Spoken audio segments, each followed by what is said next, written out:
merci pour votre patience. So we will proceed, I think, with just a very short introduction to our panelists, because you have their profiles in your programme. I'm happy to be joined by three colleagues from London I've dragged over this afternoon. With me are Nick Eastaugh on the far right, who is a founder director of art analysis and research at one of the leading laboratories for what's sometimes called forensic science in our technical art history, but the exploration of pigmentation and the materiality of pictures. And Nick has been involved in some of the most high-profile authentication processes in high-value pictures over the last several years. I'm also in the middle, joined by Charlotte Byrne. Charlotte, I think 2 or 3 days ago, took over as the managing director of TagSmart, which is one of the new tech companies exploring the tagging of works of art in that process of authentication. So we're going to hear some interesting things from Charlotte, but we might cut her a little bit of slack on the details, given that not on the details of tagging, but on the details of TagSmart. And on my immediate right is Till Vere-Hodge, who is a lawyer with Constantine Cannon in London. Till is a specialist in art law, property, particularly cultural property law, Holocaust assets. He's also an expert on the art market more generally. So we've been asked, thank you very much, Jean-Baptiste and your colleagues, first of all, and everybody here in Paris for inviting us over. And the general brief was to see if we'd explore another of the buzzwords that are running around the art market at the moment, the first one being provenance, fairly obviously, and authentication, which is obviously of extreme importance at the moment. And then there are other things likely to come up in our discussion: transparency, democratization. Dare I mention it? It sounds like a plumbing company, blockchain, but it's likely to come up again, at least en passant.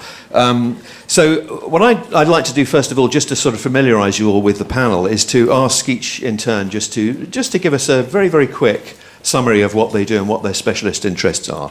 Perhaps we could start with you, Nick, just quickly. Thanks very much. It's the kind of oldest of old stages. I like to say that scientific analysis of art is the oldest new technology. It's been around probably since the late 18th century. I haven't been going quite that long, but certainly I've had a long career already in the field. But we've always had a deep and abiding interest in sort of new technology approaches. And really, when I was starting up, just sort of engaging with the questions of the art market, what was it that really concerned people within the art market in terms of what they wanted to know, and trying to develop methods and approaches that took the science that I'd been trained with and the art history that I'd been trained with, and providing analysis of the physical objects, and also providing, and this is a key for what we do, is about providing context for those results. So it's not just finding compound X in something, it's what does that mean in that context. And therefore we've very much developed by providing those kinds of insights for people. Clearly, the kind of the key questions do revolve around authenticity and attribution and what we can bring to those kinds of discussions. But also increasingly we're looking at other things, sort of larger groups of paintings, helping people tell stories about their art, because in the process of what we do, we uncover a lot of new insights into the artworks. Great. Charlotte? Sure. So at TagSmart, our objective is to grow the art market by building different technologies that can deliver what we would call trusted art. And that means that we've built quite a few different things. So TagSmart, the name kind of gives it away. The first thing that we do is we have worked quite hard building safe ways to tag, so to put a physical marker, a physical token on an artwork, and then link that to a kind of next generation certificate, but also a very secure online record. So you kind of have this triple lock for security that can go to go with the work as it moves into the market and around the market. And so that's the first thing we do. Second thing we do is we've recently launched, although very, very early days, a platform for the trading of trusted art. So the trading of art from our artists. So we work with primary sales artists who are creating now, to try and work with distribution partners and put those out into the market. And then the final thing that we do is we look for partners. So I think there's been talk already today about, is it competition, is it collaboration? We're also seeking partners who are really good at things that we don't do, but where we think they can add value. An example of that, is blockchain. And so we last week announced a partnership with Codex, who can be one partner in bringing that added dimension of security for our artists and collectors. Great. Till. Yes, so as Tom said, I'm an art lawyer, which puts me squarely in a very niche sort of area of the legal world. We do all manners of legal advice in relation to the art market. Our clients include collectors, public institutions, museums, all the way, to sort of advice in relation to lending against art and art finance. So the whole range of things. And I suppose in relation to the topic that this panel is to address, authentication and provenance, we come across both issues very regularly, both in relation to due diligence when we're doing transactional work, when we're advising on transactions, but also obviously disputes, and there are all sorts of disputes in relation to authenticity and provenance, which most of the time impacts on ownership and good title. Good, thank you very much, everyone. There are just a couple of preliminary comments I wanted to make, largely emerging from what we heard this morning. And it seems to me the most salient one is the fact that, brilliantly, they've called this the Art Market Day. I think it's always important on occasions like this to remind ourselves that there is no such thing as the art market. There are numerous markets that are all combined together, and we call it the art market, but it is actually a mosaic, geographically, category-wise, price-wise.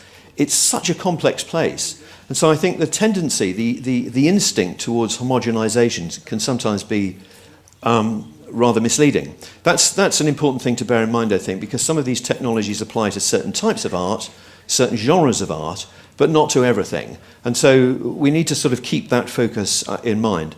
The other thing I think that's also really important to bear in mind, and it's become starkly clear this morning, is that we've seen staggering amounts of wealth come into the art market over the last 15 years. And I'm talking here about somebody who's been writing journalism and interacting with the art market for at least the last 35 years. The changes over the last 15 years have been just extraordinary. And one of the manifestations of that, I think, has been these new spate of technology companies who've come into the market. Now, I was one of the first journalists in the UK to report on the emergent internet. And I remember auction houses and dealers saying, what's the internet? Oh, it's a fad, it will go away. Well, of course, it didn't go away, and 20 years later, we know what the impact it has had. And clearly, a lot of these companies that we're hearing about now will have an impact. The blockchain is absolutely certain to have some kind of an impact on our daily lives. But the question I want to put to the panel, as a very general question, is, do you get the sense that these various technologies are actually making the market, A, more transparent and more secure, and are they making it a better and easier place to transact? Till.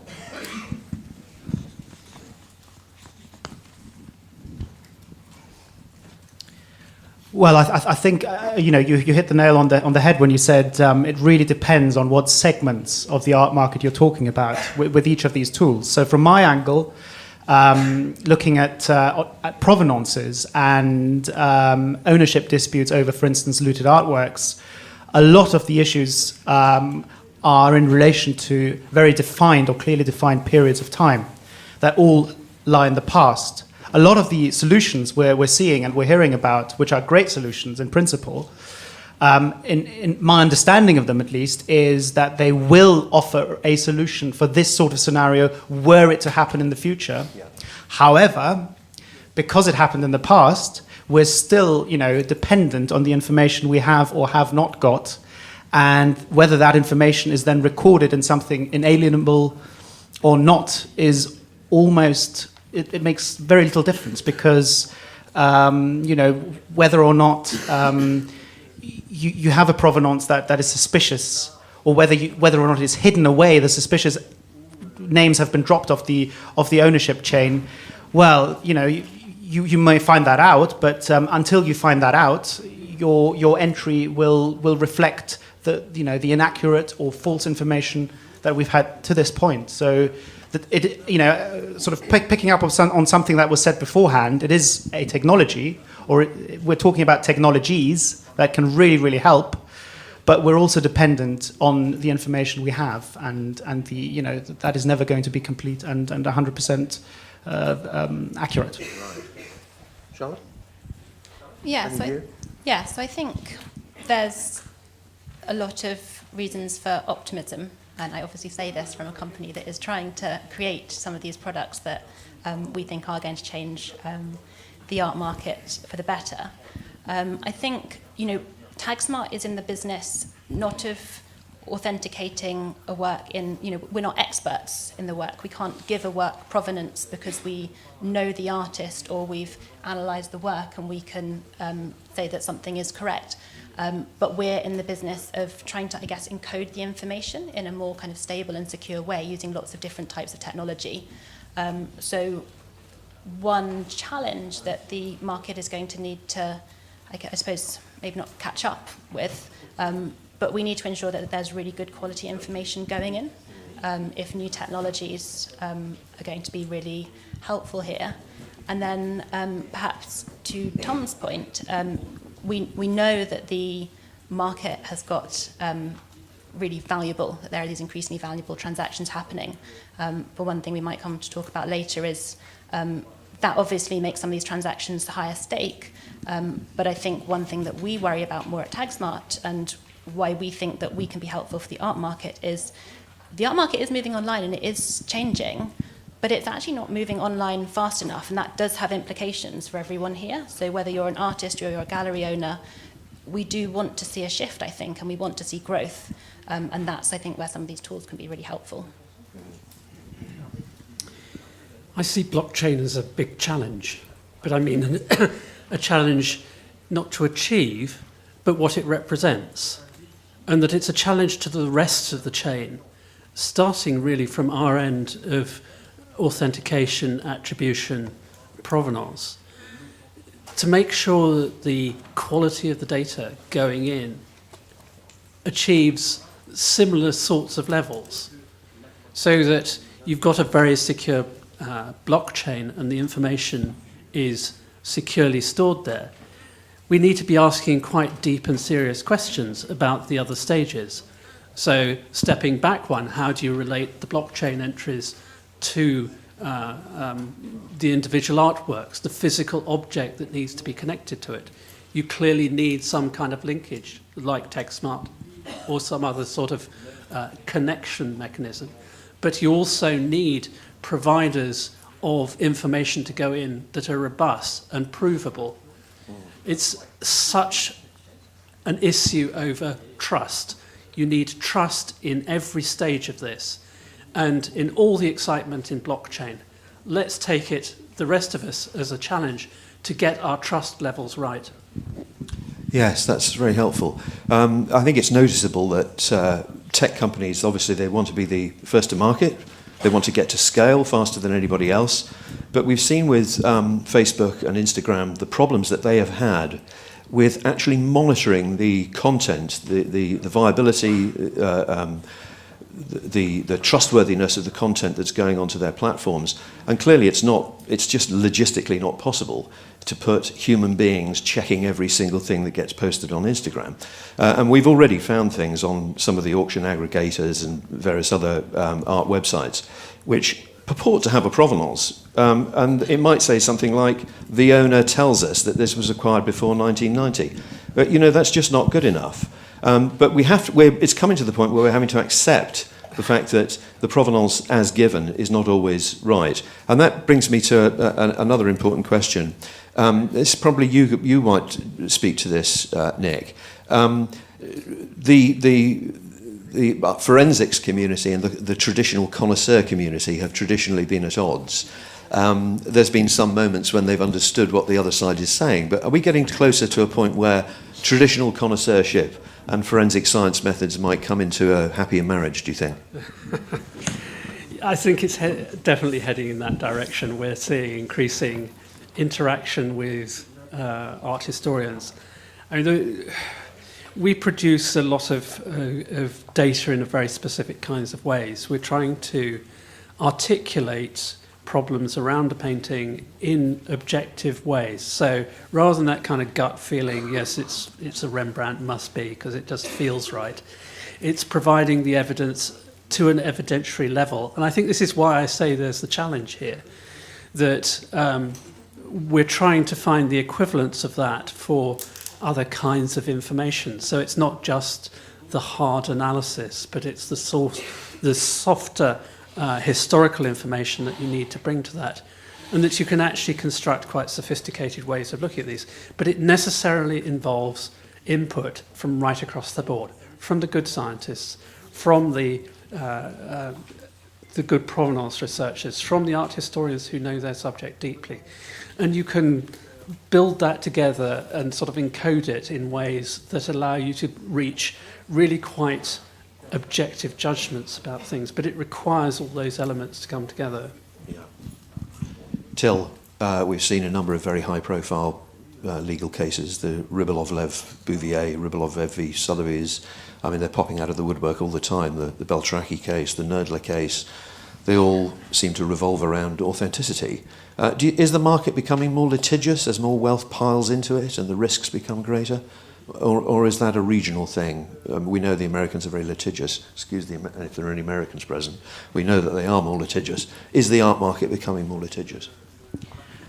I think, you mentioned a number of really big-ticket litigation cases, and certainly, that ties into the first panel, I suppose, the globalization of the art market, the art market being awash with money for certain artworks, and the value of certain artworks basically going through the roof, means that obviously, in certain instances, there is now much more of an incentive to litigate on both sides of the Atlantic, arguably.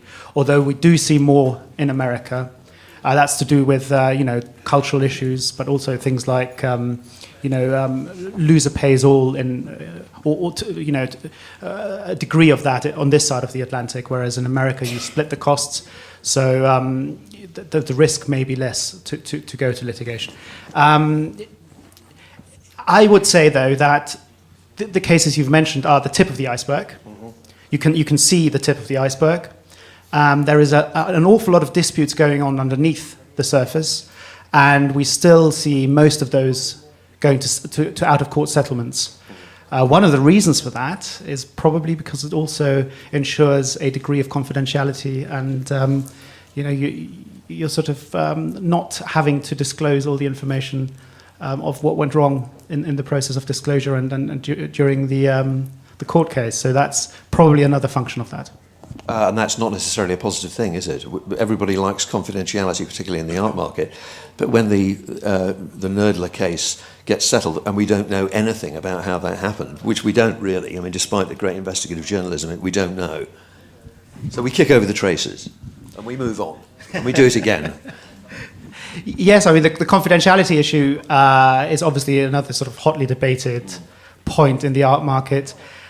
I think it cuts both ways. You obviously, you would love to have more information about provenance, about, being able to link the artwork with the artist in order to have more comfort for due diligence purposes. On the other hand, there's a perennial debate about how much information do you require somebody who owns an asset to disclose to the world that, yes, I have this asset. To the extent that you could even argue the right to privacy under the European Convention. So it cuts both ways. Yeah. Charlotte, could you talk a little bit more about your aspirations towards greater participation in the market? Because, I mean, is it within TagSmart's gift to help to make that work? Yeah, I think it's within TagSmart's gift, but also other companies who are trying to develop technologies to solve this problem.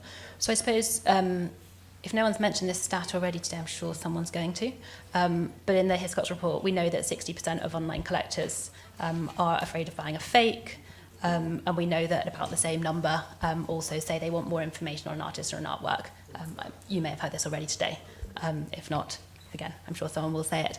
And I think what we worry about is, I suppose for context actually, TagSmart we only tag primary works, and that means we work incredibly closely with artists, and that's given us the benefit of being able to work incredibly close with artists and conservators to make sure the tags that we use are really safe, but it also brings us quite close to the working practices of artists as well.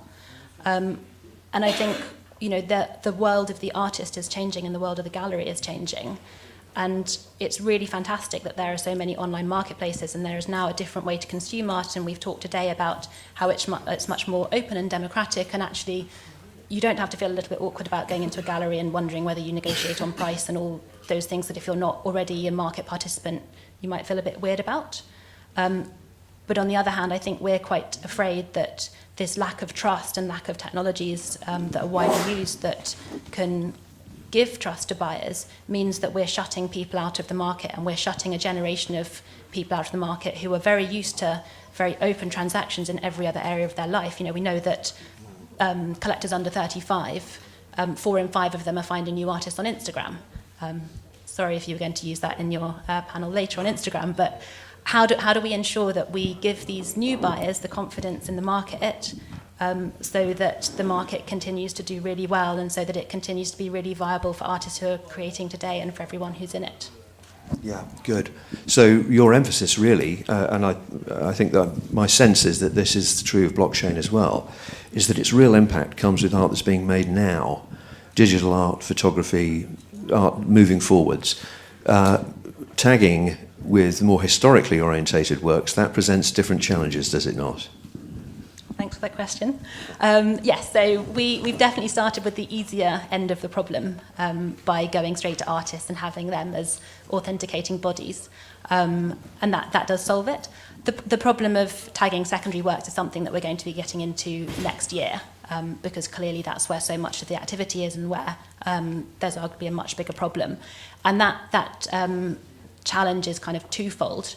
So the first one is when you're tagging, and if anyone's actually interested in sort of what our tags look like, come and find me after. But if you actually want to put a marker on a physical work that's much older, it is just logistically more difficult. For example, if it's been framed, and you're also working with different materials as well. So there's this kind of technology side of the problem, but there's also, you clearly, back to this bad information in, bad record out, we're going to need to find different layers of securing information and kind of establishing what that information is. So it's likely that peer review will be a component. It's likely that having really good authorities saying whether a work is what it purports to be. But yeah, it is more problematic, but it's something that we're going to have to figure out. Yeah. Is that an area, Nick, where you would have some input, presumably, because it's about the integrity of the art object, is it not? Yes. I mean, it's surprising, well, maybe it's not surprising, the number of new technology companies coming along who are into blockchain or tagging or these kinds of areas, who are coming to talk to us because we provide solutions to that first stage. And it's important that what we do integrates well with those kinds of technologies. You know, we want to be able to say this artwork connects to those records. But there are also, I mean, what we're seeing is a lot of practical problems, that it may be straightforward enough to put a record that uniquely identifies an artwork into a secure blockchain. But there's always a huge amount of other information that's part of the justification for something being a particular work of art.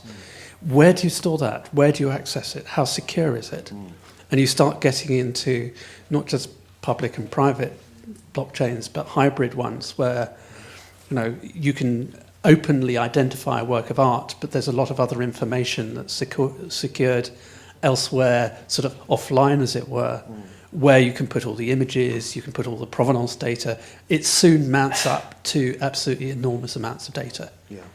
And that's something that we collect as a matter of course when we're doing studies. It's all relevant to that artwork. Where does it go? I mean, I think the whole problem of provenance research is germane to this.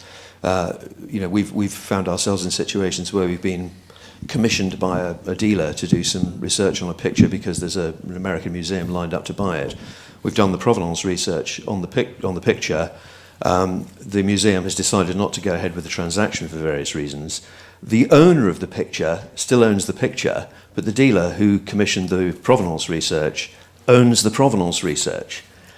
So you have the dealer who owns the provenance research, you have the collector who owns the picture, you have the writer of the catalogue raisonné who doesn't know anything about the provenance research that's been done. That doesn't look like a joined-up art market.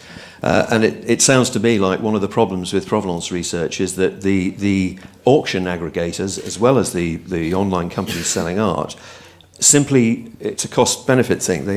I can't imagine how they could possibly be able to give the reassurance to their buyers, because they simply wouldn't have the time or the resources to be able to do it. I mean, is that an issue that comes up with you, Till? The notion that provenance research quite often is underneath all of this. It's to do with the authentic stamp of the work. I mean, obviously, with Holocaust assets, this is a critical problem, is it not? Because it doesn't matter how much provenance research you do on something, there can still be a gap at the end of the day. Well, absolutely. I think maybe turning to the issue of democratization and using databases in a sort of in a way that everyone can do pretty much, or can register pretty much what they like, which is actually the current situation with a number of databases of lost, stolen, and looted artworks, such as, for instance, Lost.de, which is the German government-sponsored or run database where most of the claims to artworks lost between 33 and 45 as a consequence of Nazi persecution are entered into. We've come across a couple of times now instances whereby certain institutions who have no claim to a specific artwork, but that artwork was once in their collection, just put the fact that it was once in their collection on the database and basically purport to make a claim to it, to that particular artwork. And that has then the effect of every time the artwork is meant to be dealt with in any way, shape or form, i.e., you get it valued, you exhibit it, you want to get it sold, etc. You want to do anything with it, it triggers a red flag alarm. And so essentially, the institution that put the notice out there gets a right of first refusal because they get notice that, this might be up for sale. And by the way, because I put it up on Lost.de, the market value is close to zero. So I can determine, I can make you a very advantageous offer to my advantage. So there is a real issue here with things like that, where, the end of democratization of certain tools in the art market shouldn't be an end in itself, because you get to perverse outcomes like that one. Yeah.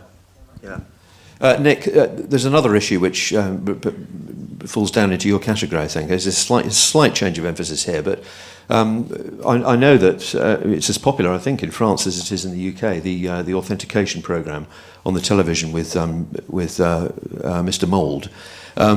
And there have been several instances there where the forensic science and all the connoisseurs and the catalogue raisonné, well, let's leave the catalogue raisonné out of it, it's usually the connoisseurs out there in the marketplace, and the forensic science says, this is by the artist.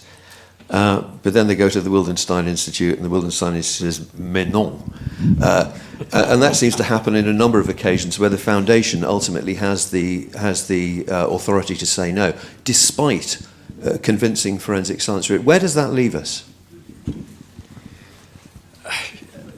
Trying to move on, I think.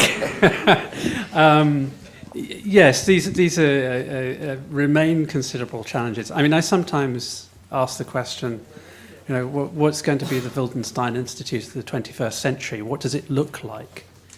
So really kind of turning the question around, where do we want to be in this? Because so much of this is actually kind of necessary functions to make the art market function. It needs a lot of these kinds of services, and they need to be provided in some way. And we often see sort of barriers being thrown up. And a frequent complaint, just as a side, we get from clients is that they've approached some institution, foundation, whatever, and they've had the one-line answer, no, whatever it is. And there's actually no recourse. It's not a discussion. It's not what's the evidence for this. It's this very closed result, which is deeply unsatisfactory. But it has to be built on provision of a whole range of things. Good scholarly art history, top-notch provenance, really excellent forensics that comes together as a kind of a, these things, as I'm trying to say here, it's very much a kind of a unified thing where you're drawing on the evidence. And in some cases, one particular piece of the evidence, perhaps what triggers the foundation is that they rely very heavily on provenance and they don't have the requisite piece of paper. Why shouldn't there be other evidence that's equally weighty? And it's really trying to reach that position, I think, in the kind of the new formulation where you can take those pieces of evidence more objectively to reach the overall conclusion. So my hope, my vision, as it were, is that these kinds of conflicts would ultimately melt away, that we're just drawing on a broader range of information, and that my idea of the 21st century Wildenstein Institute is somewhere where it's much more kind of collaborative exercise that's drawing on a very wide range of information to reach informed, balanced opinions on things. And that is so necessary to make the art market function effectively and safely, securely. Yeah. So what I take from that is that we have, I hate to use this word, I use it all the time, a traditional art market. Because I keep thinking back 20 years ago when people did business with each other because they trusted each other. A dealer trusted the collector trusted the dealer trusted the dealer, and so on. I'm wondering how we're going to actually reproduce that trust. Because clearly science, and certainly I know your laboratory, takes a disinterested view of the works that are put in front of it. Whereas some of the institutes and foundations, and by the way, I don't mean to slander the Wildenstein Institute. I'm sure they say oui as often as they say non. But we know that they do authenticate things. But there is an interest there. There's a commercial interest there. Obviously, they're protecting the artist's stock and so on. That seems to be a slight problem. Charlotte, you're clearly, the tagging is a disinterested technology to some extent. You're not interested really in the value of the work, but the most important thing for you is that this is the authentic object by this artist. Am I correct? Yeah. Yeah, I think that's exactly right. I think we would agree with Nick that we would want to, and this is sort of maybe talking a bit more hypothetically and thinking about the secondary market that we'll be moving into next year. You ideally want these new technologies to be a bit of a home for lots of different types of information. You probably do need this layering where some information is very open and some information needs to be a little bit more closed off, but it is ultimately all there. I think sort of going back to the point about stolen art databases and what that can mean, and I imagine a lot of the time you're actually looking for the absence of evidence. So you're looking at a work, is it on the databases? And if it's not there, is it actually just that you haven't found it? I think that one thing that maybe we need to be a bit aware of is, again, towards this idea of collaboration or some being able to use these different sources of information maybe at a slightly higher level. I think that's going to end up being really important. Yeah, and there is also another side issue there, I suppose, which we've seen with databases. I know when I was working for Invaluable 15 years ago, we were trying to bring together stolen art databases into one consolidated database. It's a very, very difficult thing to do because there are financial interests in them. But there are other tagging technologies out there, aren't there? Presumably at the end of the day, there will be some consolidation in your market as well. Yeah, I'm sure there will be, and it's been said before today, but competition is good. It is good to be kept on your toes, and if you're producing any kind of security product, you need to keep innovating, regardless of whether there's competition or not. I think the principle of if you're going to tag work, you need to tell people where to look for it. So where does that tag drive you to? You need to have lots of future-proofing strategies so that, if anything was to happen to any of these early-stage companies, there are still really secure records. And then our approach is also this kind of multi-layering of security devices that I spoke about. That means that, we talk quite openly about using synthetic DNA. There are lots of other technologies in the tag, but the tag also links to this certificate, which has its own security, and this online record. So I think it's that combination. Yeah. So from what we've heard so far and from what you know of the market in your respective areas, do you feel as though we're moving closer to more regulation, or do you feel as though some of these emerging technologies that will supposedly bring more transparency will mean that regulation is something we don't have to worry about quite so much? I've always felt that the R market rather brilliantly self-regulates.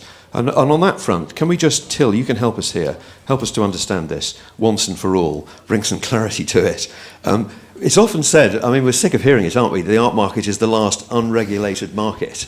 It's a complete myth, isn't it, Till? There is regulation. Can you just walk us through? Well, there are a multitude, a wealth of regulations that apply to the art market. Essentially, the art market, is governed, I suppose, at a very sort of basic level by the laws of contract ownership, etc. That's all dealt with in national regimes differently. And so the one thing that I can say is probably more than 95% of all the work we do is transnational, and we work with it's always a challenge to find out which law is actually applicable. But to be honest with you, I don't think anything that we've heard or that we're discussing sort of leads us towards more regulation or the sort of emergence of that at this point. I haven't seen any evidence of that at least. But because we have consumer law, we have copyright law. There's any number of different regulations we could throw at it, aren't there? That's right. I suppose what we discussed before the conference here is, for instance, that painting created by AI and sold at Christie's for in Paris, the Paris company, I think. Yes, $400,000. For instance, there, you would. It's a very interesting concept because. My understanding, apologies to any French lawyers who are present, but my understanding is under French copyright law, for instance, you would struggle to allocate the authorship of the artistic work to somebody who's a machine, essentially. Whereas in England, we've got the CPDA, the Copyright Patents and Designs Act, 1988, and under that, anyone who makes the arrangements necessary for the creation of the artistic work is the author of the copyright. So it's just going to be, looked at differently in different jurisdictions, and you're going to have different outcomes depending on which law applies. But essentially, as you say, the framework's there. Framework's there, yeah. More litigation, more regulation, do you think, Nick, or is it self-regulating enough? Before we open it up to the I think audience? it will happen or not happen. Actually, I think what interests me in this particular area is what technology brings is information. And the big change, it's going to be like changing your utility provider. You have the availability of copious amounts of information more readily, and that's going to make the greatest difference. Just that people have access. So there's less asymmetry in knowledge. At the moment, a vested interest is an asymmetric interest. If you've got all the knowledge, you've got all the power. So the democratization aspect of it, and it's avoiding the total inrush of just all sorts of information that you have to sift through. If we can also crack that so that there's good information, then people can trade more securely, and it just more people will want to trade. Those people who are scared about the 60% who are afraid of fakes, they've got much more information on which to make these judgments, and that's going to be make far more change probably than specific regulatory changes. Yeah. Charlotte, would you agree? Yeah, so I would agree. I think if we can reduce the asymmetry of information, good information, better structured information that's widely available, plus what buyers want and what collectors want. So if collectors and new collectors are demanding different standards and different global standards, then we will have to shift our behaviour and our working practices to meet them. Yeah, good. This is the second conference discussion I've moderated in the last month where the timer hasn't worked. So time stands still when you're on the panel, but I wanted to make sure that we've got enough time for questions for the audience, and I think we have almost slightly overrun our time. So can we have, we've got a few minutes, haven't we? Yeah. Can we are there any questions for the panel from the audience before we... the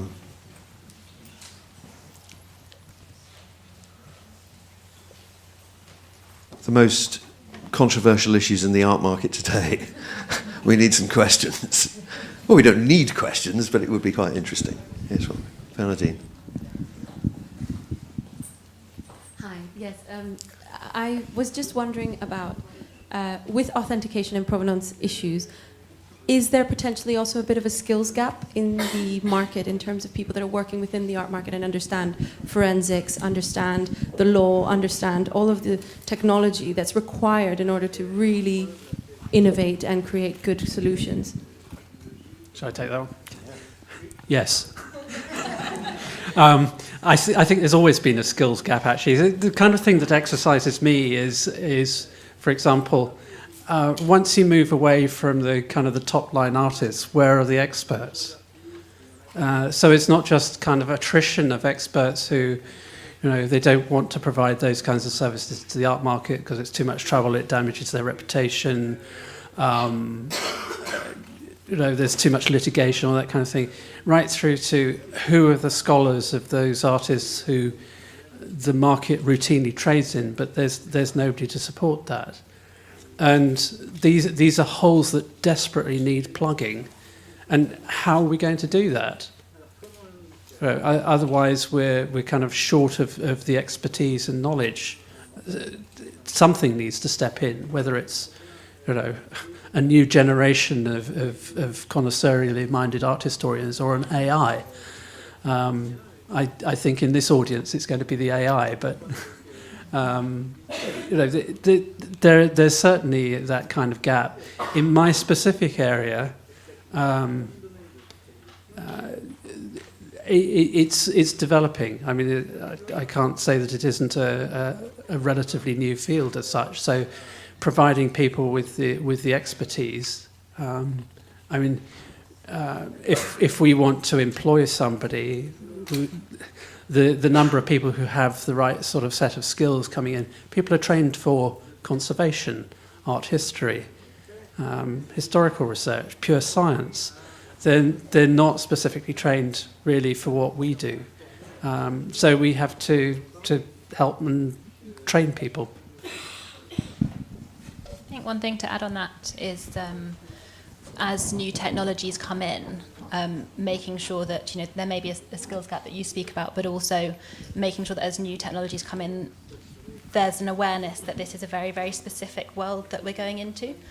So maybe not just a skills gap, but a sort of information gap, and ensuring that can be closed where there's innovation. Because I think innovation, even more so in this world, is only going to really work if it is in some way complementary to existing practices. And that's really tricky, but it's going to be pretty essential if we're going to see change over the next few years. Yeah, I think I've got one thing to add as well. It's also up to us to communicate better. We have to educate. We have to say what it is that we're doing. Come and do panels, whatever. But connect that it's not this abstract scientific stuff, but actually it's very kind of concrete. And a lot of it's about the physical objects that you know and love. And trying to make those kinds of connections between the physical world that we inhabit and those kinds of intellectual, aesthetic and virtual worlds of art. They all are very connected, and it's up to us to show that connection to all of you. Yeah, there was a case recently in an auction house in Dublin in Ireland where they sold a picture. And it was sold to an American collector, and then it transpired that in fact it had been stolen from a family in Belfast only just a few years prior. Clearly no proper provenance research had been done on it. But proper provenance research in that environment involves asking simple questions. Where did this come from? How did you acquire it? Can you show us any documentation? So if it's difficult and auction houses, traditional auction houses are using it as a way of a cost-benefit problem, then we can hardly expect, digital environments who are trying to go for scale to pay the same attention to provenance research. It's a highly expensive, time-consuming, and quite skillful operation. And so I think it's just an endemic problem with the market, and I think probably it's going to be more work for people like Till as we move forward, the legal community. Any more questions? Sorry, Till, go ahead. Just one remark on that. I think for certain projects, we do actually work hand in glove with, for instance, provenance researchers, just to make that clear, because it's very, going back to your question, you sometimes absolutely need experts to work on the project, on the team, and if it's merely and only the legal questions, then of course we can do that, but as soon as it goes wider, you have to sort of look to add to that expertise. I have a question. Let's imagine blockchain technology would have emerged at the same time like the internet. Do you think your work would look very different if somebody would have started 20 years ago to record any research efforts, etc., the work that you're doing right now on a public database? For us, we've always been very data aware and data hungry. So I was into databases, very early on. As soon as we set the company up, we had a company database to record all the information, which I think in my field has been relatively unusual. But just every piece of information we collect about something. So I think if blockchain had been there and solutions for unique identification, we'd have built it in then. But yeah, it's information. We're an information business, really. We happen to work with art, which is very nice, but we're about collecting and selling information.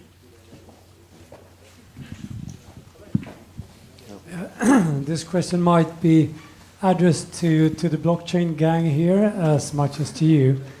But last week was actually a huge scandal that came to an end in Finland, where it was, fake art for an amount of about 20 million euros that has been sold through auction houses all around Europe. And my question now is, if you do blockchain, one particular painting was sold at Bukowski's once. It was a Leger painting. It went down to the authority, who took it up to the Catalogue raisonné, and said it was a real painting, because also there was the receipt of the painting, there was a black and white photo of the painting with the owner, etc., etc. So Bukowski's were doing everything right, and everything seems to be right, but it was a fake. Now, if you use the blockchain technology and you say that painting is a real painting, how would it look in the future when this happens? I think at the moment there's a false sense of security. We all think that, you start talking about cryptography and whatever, that it's highly secure. That sort of diffuses out into the rest of our perception about what's recorded there. So we mustn't confuse the security in blockchain with the security surrounding the object. And I think that's why I say we need these levels of trust throughout the overall process. I'm aware of that case because we have colleagues in Jyväskylä.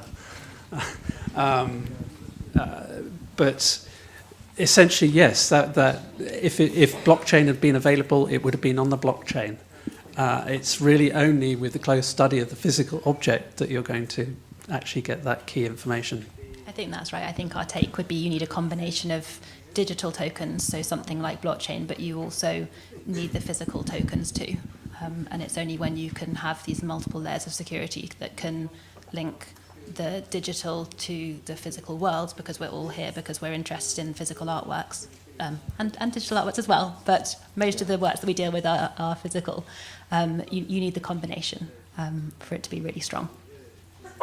Yes, imagine if artists had tagged their works in 1900 onwards, Picasso tagging every work. I mean, we wouldn't have a lot of the problems we have today, which I think reminds us that one of the things I noticed this morning when I was listening to the other panels is that you could almost think you were dealing with some homogeneous commodity.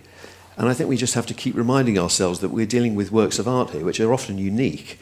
And they are assets that are driven, our purchasing of them, our enjoyment of them. They're emotional. They're sometimes called emotional assets.